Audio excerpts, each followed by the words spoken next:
ফেনীতে জেলা ক্রীড়া সংস্থার বিতর্কিত কমিটি বাতিলের দাবিতে মানববন্ধন, প্রতিবাদ সমাবেশ ও বিক্ষোভ মিছিল অনুষ্ঠিত হয়েছে।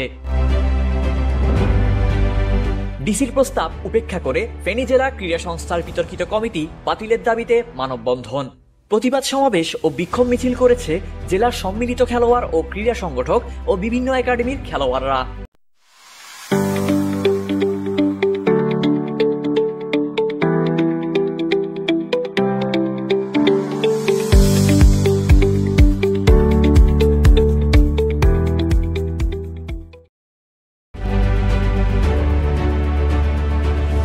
আজ সকাল 11টায় ফেনীর কেন্দ্রীয় শহীদ মিনার প্রাঙ্গণে আয়োজিত সমাবেশে বক্তব্য রাখেন ক্রিকেট সংগঠক, সাবেক বর্তমান খেলোয়াড়, কোচ এবং সাংবাদিক বৃন্দ। আমাদের উদ্দেশ্য একটা, আমরা চাচ্ছি ক্রীড়াঙ্গনের সাথে যারা জড়িত আছে তারাই এখানে যেন এর বাইরে অন্য কোনো কমিটি আমরা মানব না।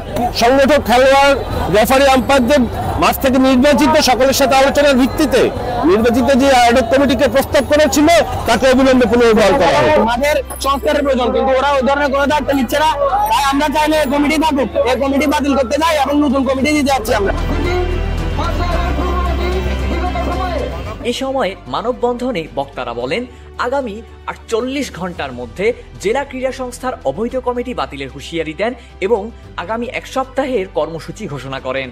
কর্মসূচির মধ্যে রয়েছে জেলা প্রশাসক বরাবর স্মারকলিপি প্রদান, জেলার বিভিন্ন খেলাধুলা বর্জন সহ বিক্ষোভ মিছিল ও অবস্থান কর্মসূচির। মানববন্ধন শেষে একটি বিক্ষোভ মিছিল শহরের প্রধান সড়ক প্রদক্ষিণ করে আবার শহীদ মিনার প্রাঙ্গণে এসে শেষ হয়। এ সময় বিক্ষোভ মিছিলে অংশগ্রহণ করেন ফেনী জেলার ক্রিকেট, ফুটবল, ব্যাডমিন্টন দলের খেলোয়াড় সহ সব শ্রেণী পেশার মানুষ।